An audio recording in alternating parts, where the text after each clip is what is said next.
Olá, bem-vindas, bem-vindos ao 7º episódio da Confraria Orfeu. Confraria que tem como propósito expandir a experiência em cafés, tudo partindo de grãos selecionados por nosso time, das nossas fazendas, grãos muito especiais, em que vai para a casa dos nossos confrades e a partir desses grãos a gente poder ter conversas interessantes sobre esse mundo maravilhoso do café. Eu sou Ricardo Madureira, sou CEO do Orfeu Cafés Especiais e hoje eu tenho a felicidade e a alegria aqui de estar com o Vinícius Estrela. Vinícius, muito obrigado por você estar aqui, hein, cara? Obrigado, Ricardo. Obrigado, Orfeu, pela satisfação de poder estar conversando um pouquinho com vocês sobre cafés especiais e sobre esse mundo tão incrível de sabores e descobertas e experiências. E parabéns aos confrades por participarem desse momento tão incrível e essa experiência inesquecível que é degustar esses cafés premiados, esses microlotes que são feitos com bastante carinho por vocês. Muito legal, Vinícius. A gente vai falar bastante aqui de cafés, vamos falar da indústria, desse movimento de cafés especiais. Esse mês aqui, nossos confrades estão recebendo o café que foi campeão do Aroma, 2023. Né? A gente vai falar mais sobre isso. A gente teve a honra, a felicidade enorme do ano passado ter sido o primeiro colocado no Cup of Excellence e no Aroma, né? Como você bem sabe, você que lidera o projeto. E a gente está trazendo, nossos confrades receberam em casa justamente o campeão do Aroma em primeira mão, porque a gente vai lançar nos próximas semanas aí,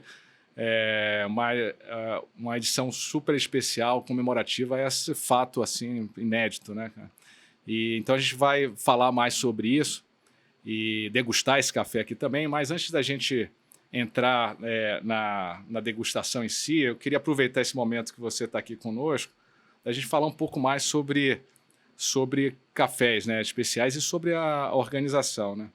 Aqui, turma, o Vinícius falou, não, precisa fazer um grande explicação. O Vinícius tem uma carreira muito bacana, mas eu, resumindo aqui, começando por o que ele considera mais importante, ele é neto de produtores de café, né, em Minas Gerais, que depois foi para Goiás, e o Vinícius passou uma boa parte da sua carreira promovendo o agro, fora do país, o agro e especialmente o café. Então o Vinícius tem uma carreira muito importante no agro e no café, principalmente promovendo o café fora do Brasil, né? E Vinícius, uma coisa que eu gosto de saber, assim, a turma, nossos confrades com certeza também, de cada uma das pessoas que passam por aqui, qual é a sua memória mais antiga de café, ou seja, como consumidor, né? Como é que foi sua jornada? Bom, você é neto de produtor de café, né? Mas você lembra, assim, de como é que foi a sua primeira experiência com café, cara? Ricardo, lembrar eu não lembro, porque tem um hábito na minha família que ele é bem curioso. Sempre quando nasce alguém da família, da minha família, a primeira coisa que a gente bebe é um pouquinho de café. Caramba. Na maternidade mesmo. Caramba. Bom, essa eu nunca tinha ouvido. Sempre a minha tia, que é a minha tia mais velha, com uma garrafinha de café, bem suave, e dá um pouquinho pro recém-nascido para combater um pouquinho com a cólica, deixar um pouquinho mais calmo, inclusive. Que espetáculo. A primeira, eu vi isso acontecer algumas vezes, mas a primeira coisa que eu bebi foi literalmente café, e isso é um hábito que a turma carrega há gerações e gerações. Então, não tenho essa lembrança, mas me contaram. Agora, como lembrança de café, eu tenho daquela bola de ferro que torrava café. Tá. Lá e o cheiro, na fazenda. E o cheiro que aquilo sempre me remeteu. Café espetacular. Pô, que história bacana, cara. Pô, essa eu nunca tinha ouvido, hein, cara? Pô, primeira bebida que...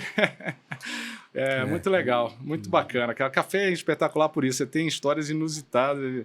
E é o que você falou, é da sua família, né? Quer dizer, deve ter outras famílias que devem, né, com certeza, fazer a mesma coisa, né? Tomara, né? Bom, vamos lá. E aí, Vinícius, agora falando um pouco mais sobre o setor. A gente sempre fala, obviamente, o Orfeu focado em cafés especiais, então a gente sempre fala da organização, mas eu queria que você falasse um pouco mais para os nossos confrades o que é a Associação Brasileira de Cafés Especiais, quando nasceu, como é que ela é constituída, um pouco desse histórico aqui para a gente, né? A história da BSA, ela se confunde um pouquinho até com esse propósito da Orfeu, com a Fazenda Sertãozinho, inclusive, uma das fazendas que é do grupo. A BSA, lá na sua fundação, reuniu cerca de 12 produtores com uma preocupação. A gente tem vendido o nosso café, tanto dentro do Brasil quanto fora, por uma percepção de valor, por um valor abaixo daquilo que a gente acha que tem sobre qualidade. Então, impulsionado sobre esse debate de primeira onda do café, que é a elevação do consumo e do viés do consumo pela qualidade, esses produtores resolveram fundar a BSA com esse propósito, de promover o café brasileiro com não o viés da quantidade e com atributo essencialmente voltado para a qualidade. Então, a BSA é sinônimo de café especial e um café em que se privilegia a qualidade a essencialmente outros atributos também. Então, há 30 anos, iniciamos essa jornada com esses 12 produtores e que a gente tem a grata satisfação da Fazenda Sertãozinho ser uma delas.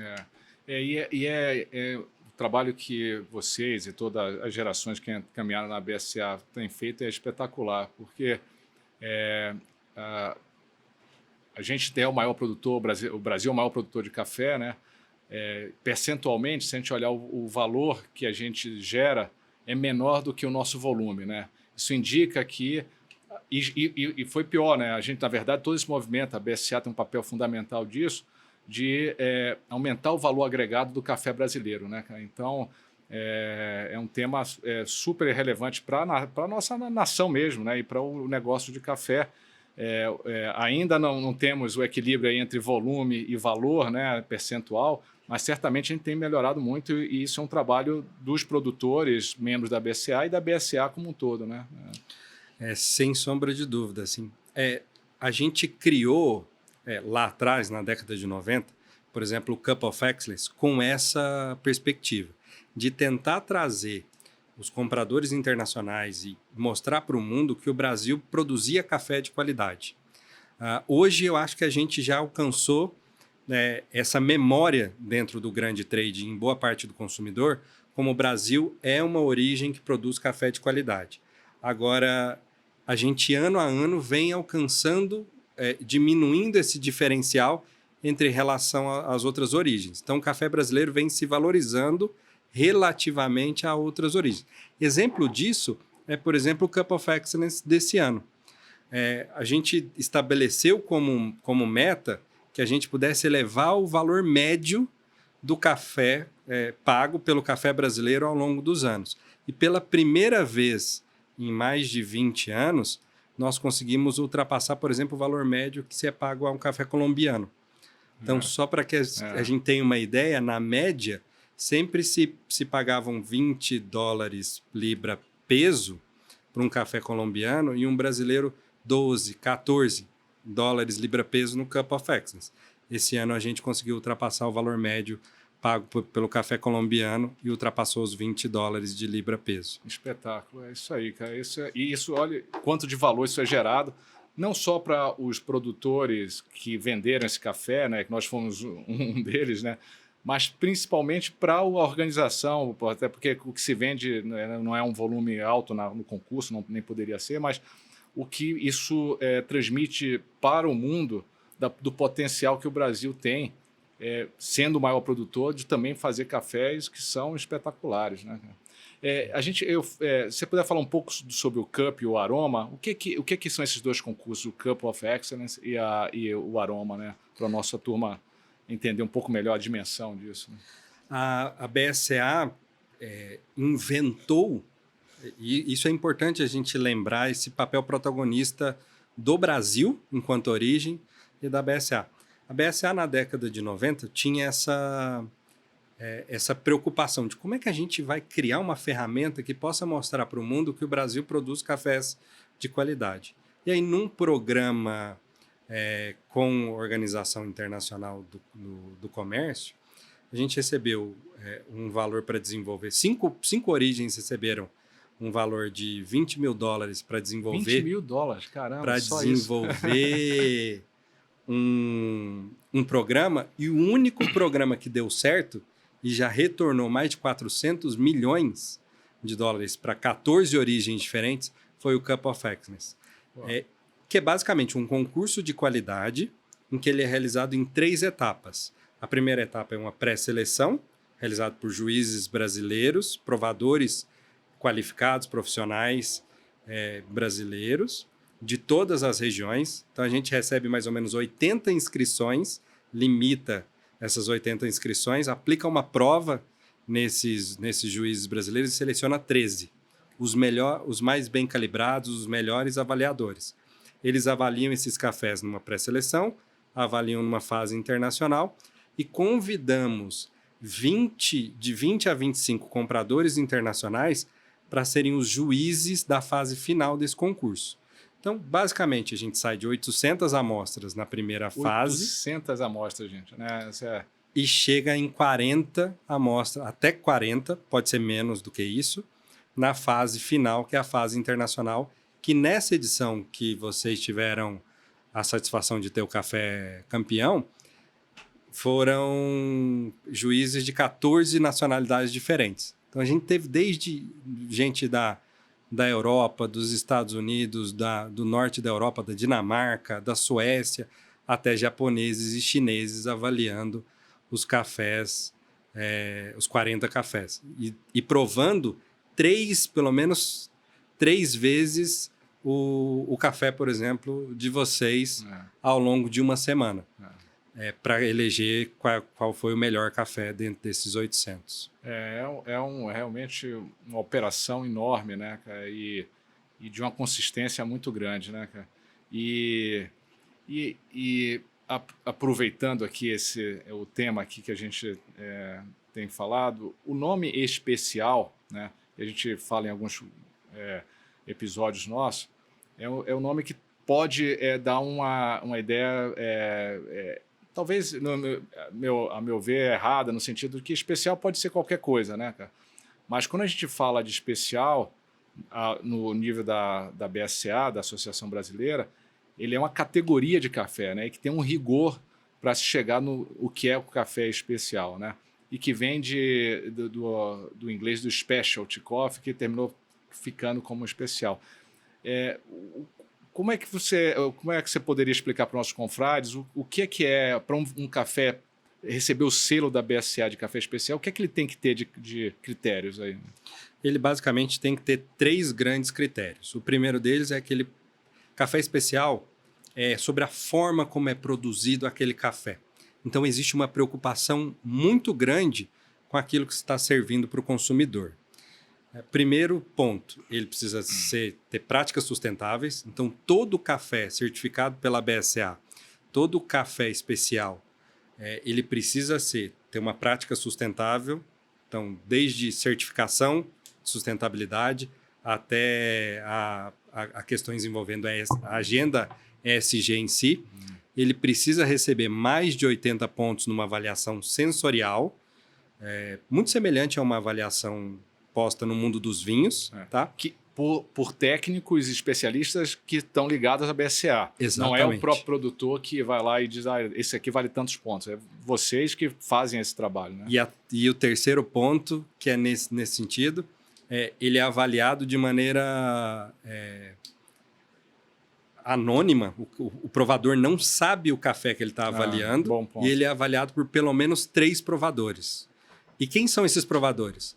São provadores que tiveram e que participaram da fase internacional do Cup of Excellence. Lembra que a gente falou de 80 provadores que foram inscritos? 13 foram selecionados? Dentro desses 13, 2 desses provadores, que são os mais consistentes, provam junto com esses juízes internacionais. Então, eles têm a exata dimensão daquilo que é percepção de valor e pontuação. Eles estão calibrados com o mundo. E esses provadores compõem...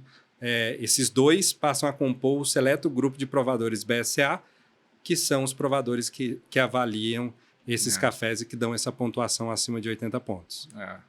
E todo esse rigor, né, que, como você mesmo falou, vem da qualidade intrínseca do produto, mas também do como fazer, né?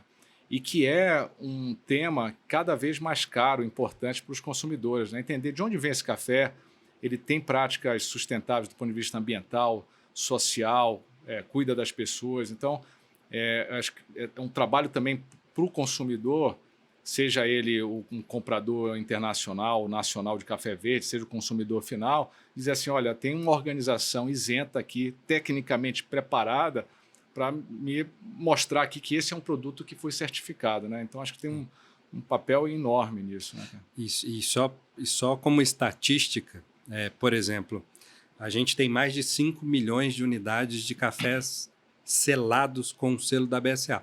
O Orfeu faz parte dessa história e sela, isso é uma garantia de qualidade, de origem, de sustentabilidade também. Cerca de 20% dos cafés que são enviados para a gente avaliar na certificação do grão verde, eles acabam não recebendo pontuação mínima. Então, nem todo café que é enviado para a BSA acaba passando nessa certificação. E isso é um número grande até, porque você imagina que... E aí, explicando um pouquinho dessa certificação, o produtor precisa mandar pelo menos 2,5 kg, a gente faz no mínimo 2 torras para ter a melhor torra possível daquele café. A gente manda 3 pacotes diferentes com 300 gramas para cada provador, ele acaba moendo e provando em pelo menos 5 xícaras cada um desses cafés. E aí ele tem a média da avaliação desses cafés. Essa é para a turma ter uma ideia do rigor que é feito, né? E, de novo, uma garantia para quem é um consumidor, comprador daquele café. E, Vinícius, você falou em algum momento aí sobre a primeira onda do café, né, cara? Então, assim, para a nossa turma aqui de confrades, né? No mercado se fala de 3 ondas de café, né, cara? E às vezes temos que falar até a 5ª onda, né, cara? Então me ajuda aqui a relatar. Então a primeira onda seria a onda que o café deixa de ser uma bebida de nicho e passa a ser uma bebida internacional, né? Isso. Que seria o começo do século passado, de 1900, final de 1800, início de 1900, café dá aquele boom internacional, né, de produção e de consumo, né? Essa é a primeira onda, né? E é interessante a gente... Eu vou só dar um passinho atrás para a gente entender como é que o café se torna uma bebida consumida mundialmente, né? Aliás, o café é a segunda bebida mais consumida, que é a primeira depois da água, é a segunda, só mais menos consumida do que a água, né? E você imagina só, né? A água não é qualquer coisa, né? Qualquer coisa. Ganha da cerveja, inclusive. Antes, a nobreza europeia, por exemplo, tomava o cacau, né? E tomava uma espécie de chocolate ou uma bebida à base de cacau. Isso foi se tornando mais difícil e com a descoberta do café, o que substitui essa bebida à base de cacau é o café, a própria bebida do café em si. Eles pegam o cacau e fazem disso o chocolate. Por isso que até uma combinação bem interessante, e até dentro do café especial, essa memória que a gente tem, às vezes, de notas sensoriais voltadas ao chocolate. Porque essas coisas acabaram andando juntos lá em 1500, 1600, e se popularizou a bebida do café dentro da nobreza europeia como uma bebida interessante. E aí ela passa a se tornar um hábito de consumo bastante ocidental, em 1700, 1800, e a gente teve uma primeira grande movimentação do consumo com a cultura dos coffee shops, com a abertura das cafeterias. Então, essa primeira onda é a democratização do consumo do café. Quando deixa de ser um consumo essencialmente ligado à nobreza, à elite, e passa a ser consumido pelo conjunto de trabalhadores. Então, ele sai dos palácios e da nobreza e vai para a casa do consumidor. E aí vem a segunda onda, que é já mais recente, se eu não estou errado, a década de 90, por aí, que é as grandes redes, né? Que talvez o emblemático seja o Starbucks, né? Mas outras grandes redes que começaram a a trabalhar o café como negócio, né, de consumo. Né? E aí eles fazem parte, eles ampliam essa perspectiva de momentos de consumo de café, então sai essencialmente da casa do consumidor e passa a ter vários pontos de contato com o dia a dia. Então o camarada sai de casa, vai para o escritório, passa, toma um café, passa a ser um ambiente também de conversa e de um local de confraternização e de trabalho, inclusive, e as grandes cafeterias e as grandes redes têm um papel fundamental nesse crescimento. E junto com eles trazem essa terceira onda, que é a onda pelo consumo da bebida de mais qualidade. Que aí fala da origem, o cara está preocupado com a qualidade, com a origem, com sustentabilidade. Isso seria a terceira onda, né?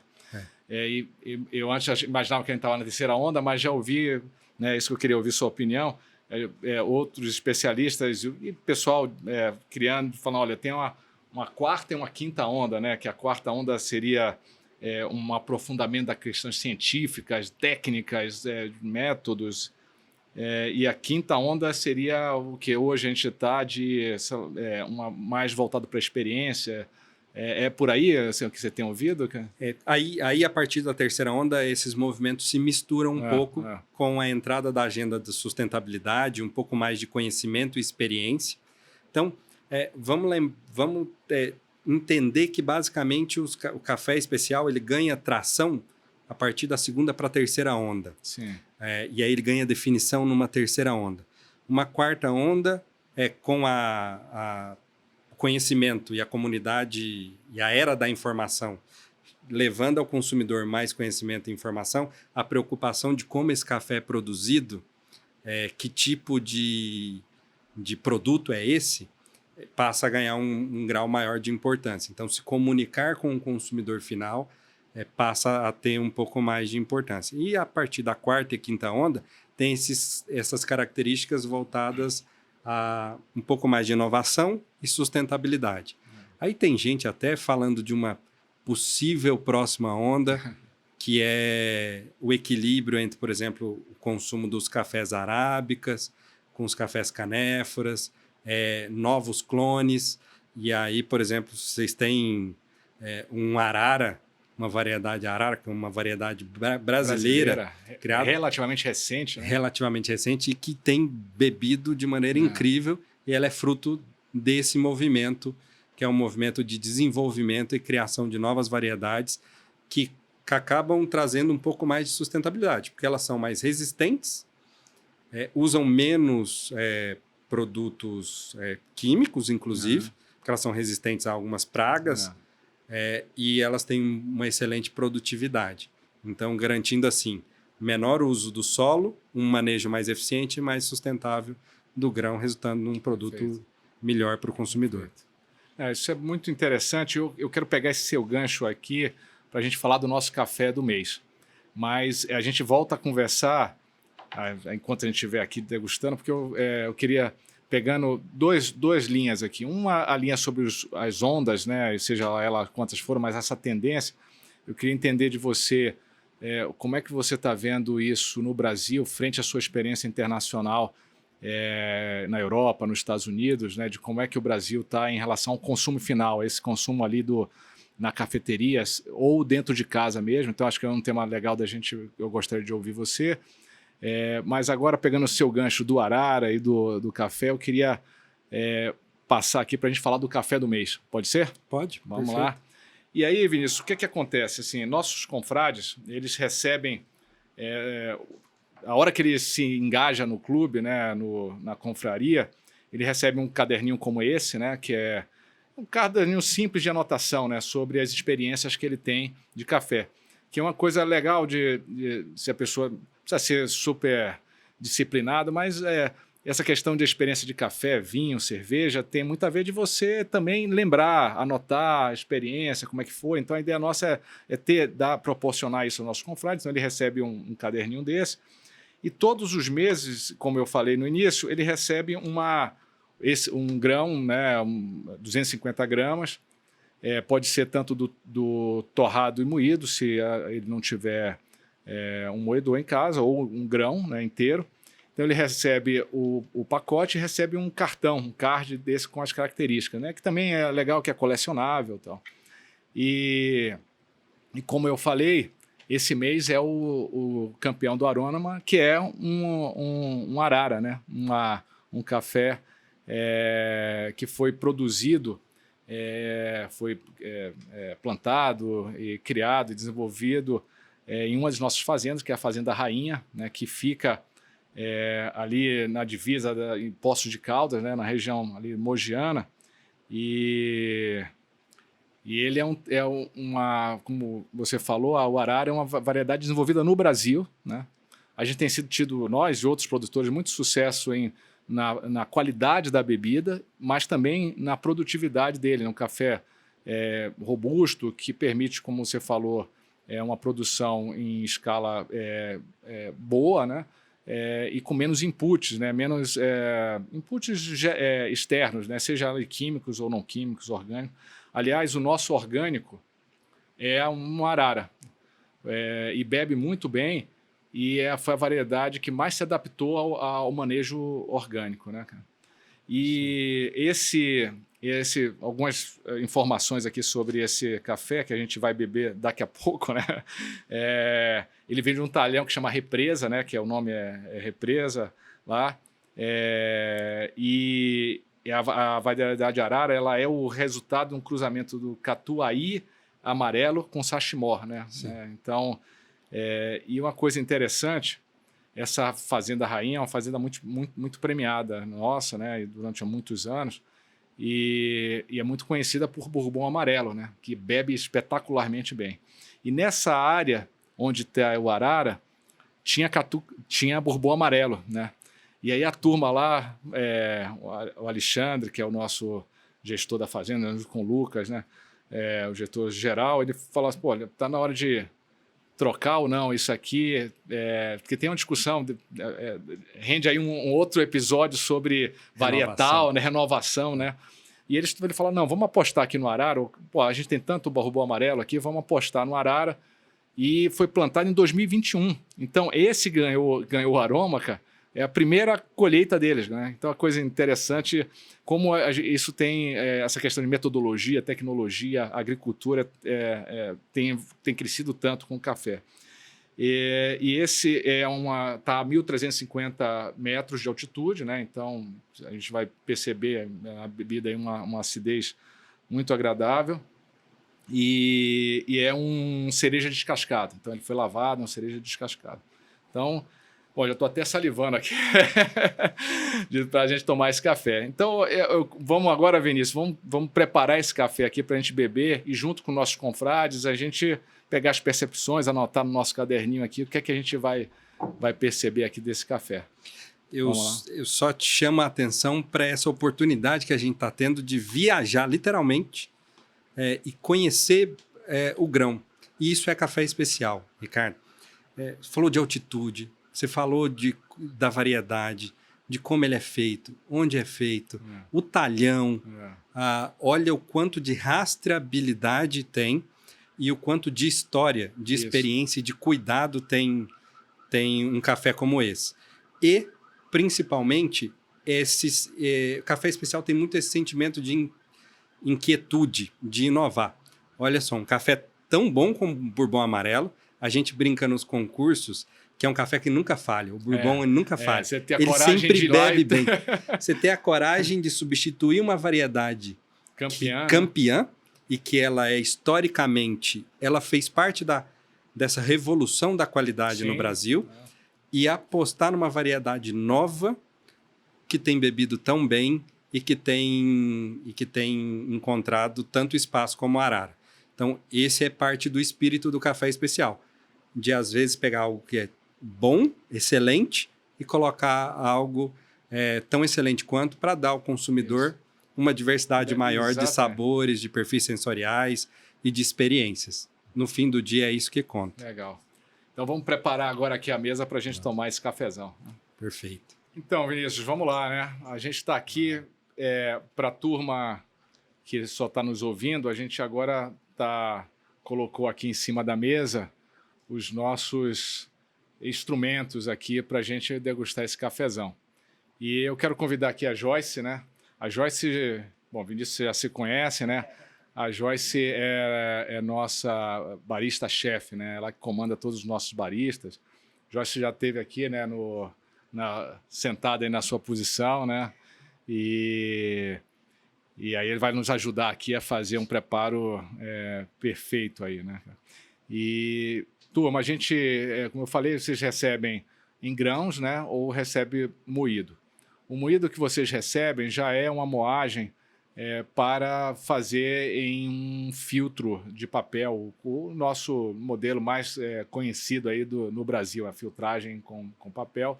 Aqui na nossa mesa, a gente está com um funil da empresa Rario, especificamente um V60, né? Que é um tipo de funil. E aqui, Joyce, a gente fez que tipo de moagem? Quem vai moer, né? Que moagem foi que você usa aqui nesse? Aqui eu vou usar uma moagem média fina. Uma média fina, né? Quando você tem lá no seu, né? Média fina. E a turma aqui, de novo, que já está com ele moído, vai usar ele moído. Então, a Joyce vai fazer as etapas aqui. Então, ela está com a água quente, né? E ela está escaldando o filtro, né? O objetivo aqui de escaldar é jorrar água no filtro para que ele possa tirar eventuais sabores da celulose, né, que tem no papel, e também esquentar o recipiente, né? Isso tem essa discussão sobre se ferve ou não ferve o café. Eu sei que a gente sempre fala disso, mas nunca é pouco falar, né? Posso ferver ou não posso ferver o café, né? Se a gente ferver a água, o que acontece? Esse tempinho aqui, ó, eu deixei ela fervendo. Eu trouxe ela bem fervendo. Ela borbulhou, né? Ela borbulhou. Ela borbulhou, ela estava já fervendo. Então, esse tempo que eu tô fazendo o meu preparo é o tempo que ela vai entrar na temperatura exata para fazer uma extração. Então, o pessoal em casa não tem que ficar medindo temperatura, nada disso. Começou a borbulhar, tira, escalda, que vai ficar na temperatura legal que você precisa. Aí escaldou, aí agora a Joyce vai colocar o café moído, né? E qual é a receita que você usa, Joyce? 10 para 100. 10 gramas. 10 para 100 ml de água. 10 para 100, você quer dizer assim, você pega para 100 ml de água, você vai botar 10 gramas de café. Aí, quem não tem balança, Joyce, como é que faz? Né? Vamos usar a colher de sopa. Quem não está vendo, Joyce está na mão com a colher de sopa, aquela maior. E aí, para 100 ml, você pegaria o quê? Uma colher... Ela, que seriam 10, uma colher cheia. Né? Ela cheia. Uma cheia, isso. Uma colher cheia, quem está vendo, mas é uma colher cheia, bem cheia de café. E agora, você está pesando, você botou quanto aí? Eu coloquei 30. Não bota pouco pra gente não, hein? Que a gente vai querer... Não vamos brigar por café aqui, né, cara? Que você vai beber, eu vou beber, o Vinícius vai beber também. Vamos lá. Então, você botou quantas gramas? 40. 40. Então, você vai botar 400 ml de água. Tá?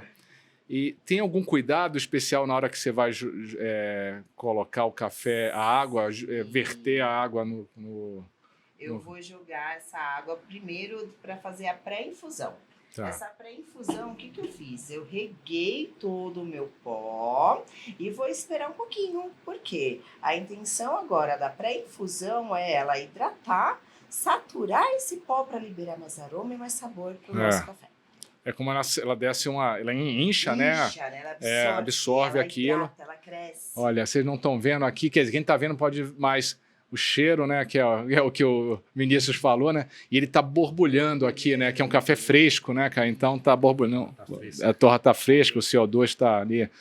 E aí depois que você descer, você começa a fazer a extração. E você faz movimentos circulares. Isso, movimentos circulares, fluxo lento. Tem a ver se eu faço para horário ou anti-horário? Ou... Não. Não. Tá. Ok. E aí, legal. E uma coisa que interessante que E aí a beleza assim, do café, né? Aí você está em casa fazendo ou em algum lugar, tem a última mão de quem está fazendo, né? Daí a importância da profissão do barista, mas todos nós que fazemos café tem a nossa última mão. Aqui a gente está usando essa receita de 10%. Você, Vinícius, usa uma receita diferente? Você usa 12%, usa mais forte, mais fraco? Como é que você gosta assim, normalmente se você for fazer um coadinho assim, cara? Eu sempre dou uma variada. Por quê? Porque eu sempre uso uma receita um pouco padrão, 1:12, mais ou menos, tá? E aí eu vejo se ele ficou muito ácido, se ele abriu, se ele fechou, e aí eu ajusto. Tem café que é um tanto quanto mais cítrico, que eu acabo fazendo 1:15, que eu acabo fazendo mais diluído. Ah, para não ficar aquela porrada da acidez, né? Porque aí aparece só um perfil sensorial, aparece só uma nota. E aí, por exemplo, um café tão incrível como esse, de 89 pontos, ele é um café muito complexo. Então, se a gente fizer numa proporção não adequada, ele acaba se fechando e ele ficando um tanto quanto mais simples. Entendi. Então, eu vou testando algumas variedades e algumas coisas que fazem mais sentido para mim. E até eu acabo mudando a receita conforme o tipo de preparo que eu vou fazer. Então, sim. Se eu quero ele de manhã, eu vou escolher, às vezes, um café um pouco mais encorpado. Quando eu vou tomar mais à tarde, eu escolho um café um pouco mais delicado. E, às vezes, eu até coloco ele mais gelado. E aí, eu acabo deixando ele um pouco mais concentrado, porque eu vou deixar ele mais gelado e a experiência vai mudando. Isso aqui é muito bacana, né, cara? Porque você tem o mesmo grão e você vai tendo experiência. Você em casa mesmo, eu vou fazer essa proporção, aquela aqui, se eu gostei, se eu não gostei. Quem está com moedor pode, inclusive, brincar um pouco com a moagem, né, cara?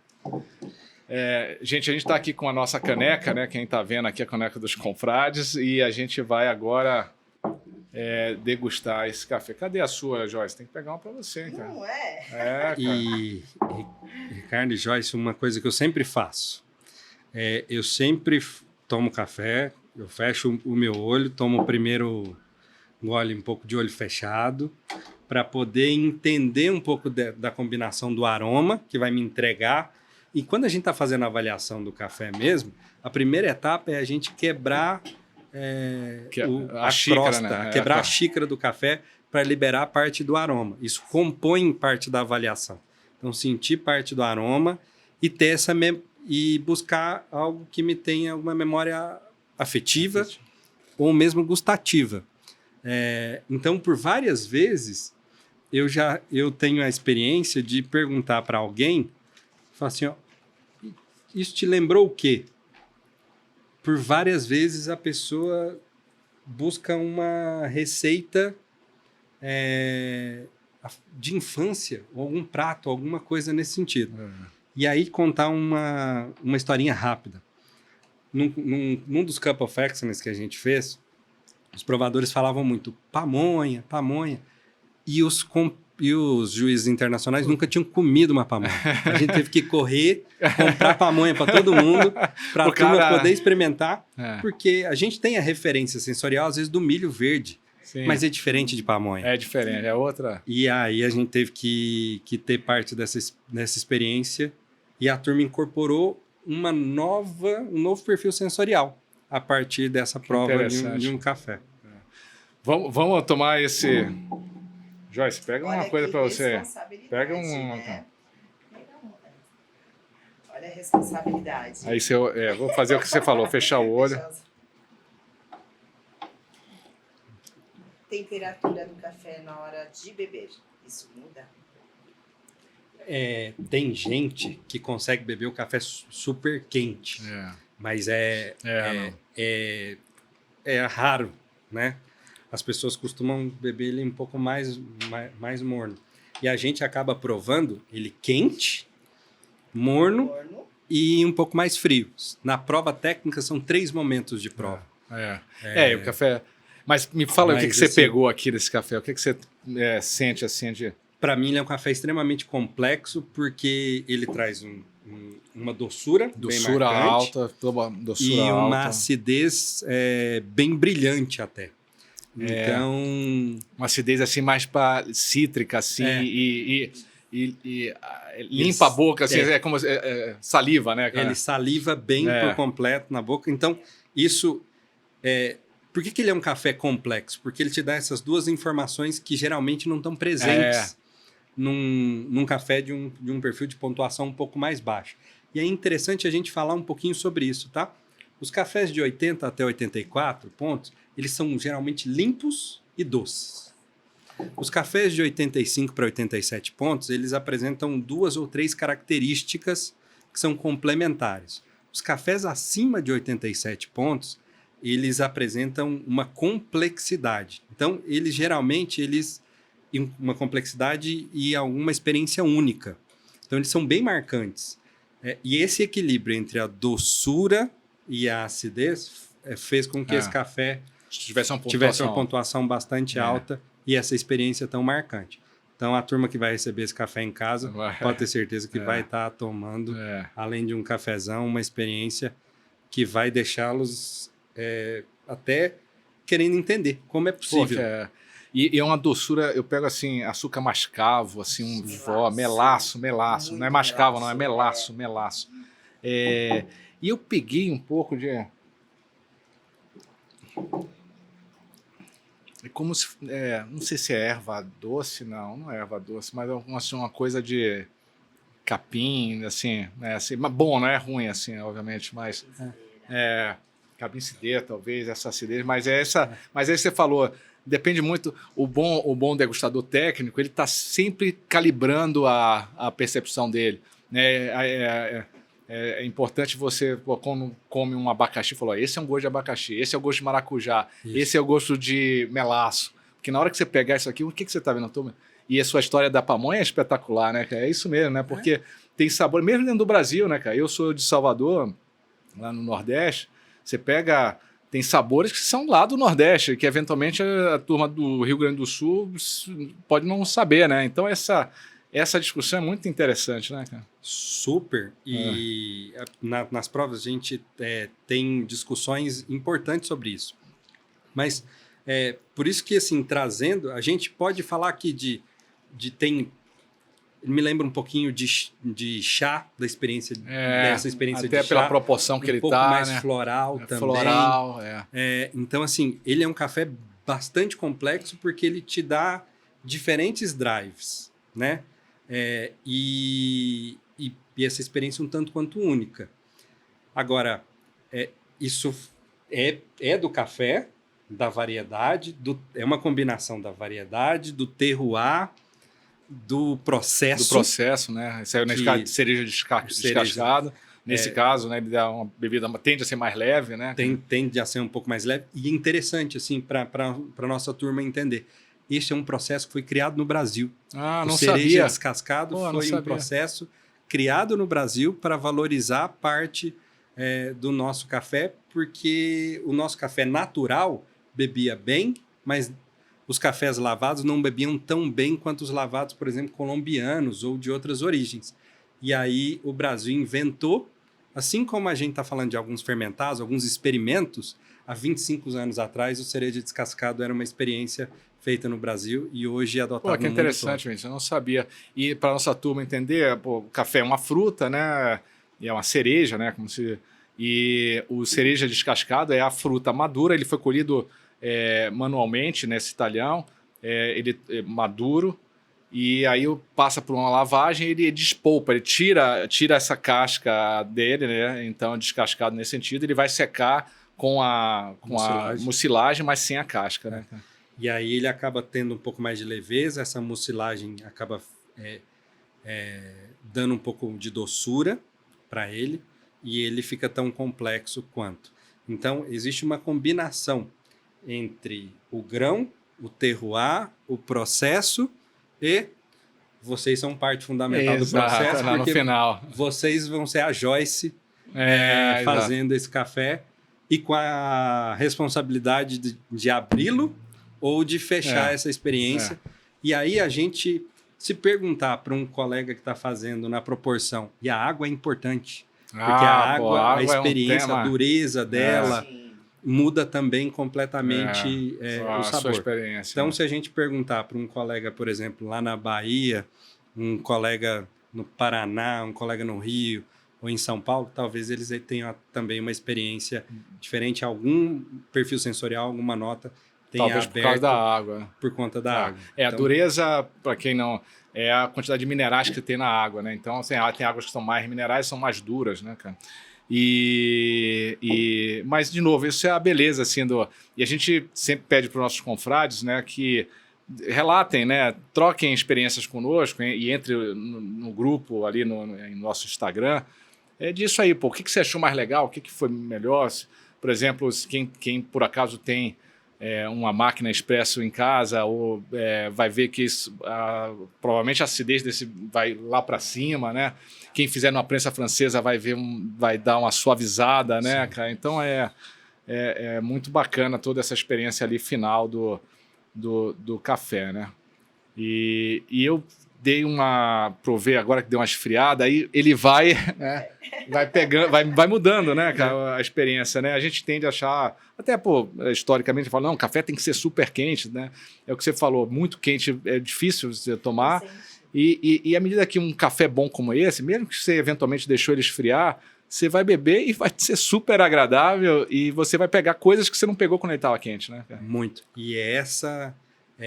E isso é a beleza de um café complexo, inclusive. Ele vai se comportar e ele vai evoluir conforme passe a temperatura. Então, um café estando mais frio, ele não vai morrer. Ou ele não vai ficar extremamente amargo ou extremamente ácido. E a acidez está mais equilibrada, agora que ele está um pouco mais frio, e ele ganhou um outro corpo. Então... Antes ele tinha um corpo dado pela acidez e pela doçura, e agora ele está com um corpo extremamente equilibrado e continuando tendo essa finalização que a gente percebe o gosto dele permanecendo na boca por um tempo, mesmo frio. É sinal de que é um café incrível mesmo. Legal. Muito bom. Joyce, muito obrigado aí pela sua participação super especial aqui. E gente... Troquem experiências conosco. Queria ouvir de vocês aí como é que está sendo essa experiência em casa, né? Bom, Vinícius, depois desse cafezão aí, super, ainda estamos com ele aqui, né? Assim, e o bom também do café é esse que em inglês chama aftertaste, né? O retrogosto, né? Quer dizer, é bom. Outra coisa legal de bebidas, quando você tem esse gosto que você quer mais, né? Que você bebeu e aí chama mais, né? Também isso é outra característica muito bacana. E a gente está chegando aqui para o final, né? Infelizmente tem coisa pra caramba, a gente vai ter que fazer outros, né? Mas eu queria retomar, depois da gente ter bebido, de ter falado dessa experiência em casa e dentro de cafeteria sobre vários métodos, tipo de coisa, que tem tudo a ver com terceira, quarta onda aí que a gente está falando, e retomar daquele ponto que a gente parou sobre sua experiência internacional, que eu sei que é super vasta, de tá ajudando a indústria brasileira, principalmente de café, fora, e você tem a oportunidade, como diretor executivo da BSA, de estar em vários eventos, visitar cidades. Tem cidades aí desse consumo de café que são emblemáticas, né? Berlim, Melbourne, na Austrália, cidades como Nova York, Londres, né, cara? E você morou em Londres, né, cara? Eu passei um tempo lá por conta das Olimpíadas. Ah, sim. Então, e a gente falou dessas ondas, como é que você vê esse movimento aqui no Brasil, né? Quer dizer, a gente tem, obviamente, cidades como São Paulo, Rio, que são grandes cidades, mas todas as capitais brasileiras são grandes cidades, né? E que tem um movimento urbano de vanguarda interessante, né? Em várias coisas, mas eu percebo que no movimento de cafés especiais e explorar toda essa complexidade do café, as nossas capitais brasileiras e grandes cidades brasileiras ainda não estão no mesmo, me parece que ainda não estão no mesmo nível de cidades como eu citei aqui. Como é que você vê isso? É por aí? Como é que você vê esse movimento aqui no Brasil? Eu acho que o movimento de cafés especiais no Brasil está explodindo por N motivos, mas eu diria que talvez tenhamos 3 deles que são drives interessantes para a gente prestar atenção. A primeira delas é uma maior quantidade de produtores e uma maior diversidade e variedade de grãos como oferta. A gente conduziu no último ano uma pesquisa e é nítido 3 movimentos. Na década de 90, no início dos anos 2000 com o lançamento do Cup of Excellence e depois de 2014 uma explosão no número de produtores. Então, maior diversidade de grãos e produtores entrando na oferta de cafés especiais. Um segundo movimento importante, que é um aumento da presença do café no varejo, e aí papel importante de vocês nisso, garantindo assim acesso. E um terceiro ponto é o crescimento das franquias voltadas a cafés especiais também. Hoje, a maior franquia de cafeteria no Brasil, ela vende 100% de café especial. Caramba, que espetáculo. Com 1.000 lojas no Brasil. Então, esse movimento fez com que diferentes graus de maturidade de mercados... Então, São Paulo tem um grau de maturidade para café especial diferente, por exemplo, de Goiânia. Mas mesmo em cidades do interior, a gente vê esse movimento de cafés especiais e de cafeterias ganhando espaço. Então, esse movimento está acontecendo fortemente em Porto Alegre, em Curitiba, no próprio Rio de Janeiro, no interior de São Paulo, em Goiânia. Em Brasília, tem mais de 70 cafeterias dedicadas a cafés especiais em Brasília, um mercado importante. No próprio Nordeste, que está fervilhando as praças de Salvador, de Fortaleza, e a gente tem a oportunidade de levar para o consumidor final uma experiência diferente sobre café, que é o café especial. E o Brasil, com essa vasta área de plantação de café, né, o maior produtor de café, também tem terroirs, né, regiões de café muito distintas uma da outra, né? Então, você também tem esse movimento do brasileiro encontrar no café especial, no café de origem e tal, essas nuances de sabores também, né, cara? Então, acho que isso é outra vereda de crescimento enorme, né, cara? Sem sombra de dúvida, somos 34 regiões produtoras. 34. Se a gente for olhar o segundo maior produtor, que é a Colômbia, tem 10. Então, assim, e só da produção de cafés especiais, só para a gente ter uma estatística, Colômbia produz 10 milhões de cafés, 10 milhões de sacas, 10 a 12 milhões de sacas de cafés, e o Brasil só de cafés especiais está entre 8 e 10 milhões.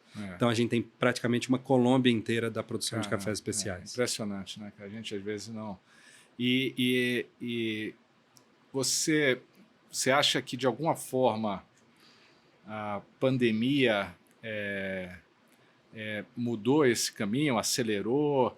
O que você vê assim, pós-pandemia, né? Assim, em relação a essa questão de consumo de cafés especiais, de métodos, de experiência? Eu acho que... Claro que teve um impacto enorme nas cafeterias, nós sofremos, todos sofreram muito, mas passado esse impacto, como é que você vê esse? Eu acho que a pandemia ela mudou para sempre o consumidor e principalmente a pessoa, né? E todo mundo fez uma obra em casa. Todo mundo olhou para alguma coisa em casa e resolveu olhar, em especial a cozinha, o hábito de tomar o café, inclusive. O cantinho do café. O cantinho do café proliferou na casa de todo mundo e abriu-se uma janela de oportunidade para que as pessoas tomassem um café de melhor qualidade. E eu acho que, como uma das consequências de reflexo da mudança de hábitos de consumo, o consumo de café especial cresceu depois da pandemia. O que eu acho legal, Vinícius, assim, eu tenho visto isso, é que eu concordo plenamente. Então, dentro de casa começou uma preocupação, não só com café, com outras coisas, mas com café naturalmente, de entender da origem, consumir menos, mas de mais qualidade, não desperdiçar, né? Saber da origem que faz, fazer método, ter aquela experiência, o ritual, né, cara? E em algum momento, quando a gente estava no meio da pandemia, a gente falava do novo normal, achava que nunca ia voltar ninguém, assim, até teve algumas paranoias dessas. E o que a gente vê é que, quando abriu mesmo, as pessoas foram para a rua, né? Que a gente gosta de estar na rua também, né? Então, eu vejo agora que você tem um movimento de cafeterias crescendo no Brasil, como você falou, e eu fico muito assim, motivado com o que a gente está vendo e o que pode ser, né, aqui no Brasil, sem perder o consumo dentro de casa e dessa experiência de casa. Então, realmente, a gente que milita, trabalha no setor de cafés especiais, premium, né, eu acho que tem um horizonte aqui no Brasil espetacular e a BSA, a Associação Brasileira de Cafés Especiais, faz um papel fundamental, né? Eu quero até aproveitar aqui como produtor, como torrefador e comercializador de café, agradecer a BSA em seu nome, né? De todo o trabalho que vocês têm feito aí no setor, né? Que tem sido fundamental para o crescimento do nosso mercado aí, né? E te agradecer, Vinícius, mais uma vez por você ter vindo aqui, né? Tá com a gente aqui. Tem algo a mais assim que eu não te perguntei, você gostaria de falar? Eu sei que a gente poderia ficar umas 10 horas aqui falando, mas tem algum ponto a mais assim nesses últimos minutos nossos aqui? Só agradecer pelo café, a Joyce, a vocês todos da Orfeu, a oportunidade de tomar esse café. Por incrível que pareça, a gente recebe bastante cafés na BSA, não tem a oportunidade de tomar todos. São mais de 4.000 amostras que a gente recebe ao longo do ano, os concursos e tudo mais, e é um prazer enorme estar tomando esse café que ganhou um concurso importante, que é o concurso Aroma, entre os membros da BSA, quem faz parte dessa comunidade.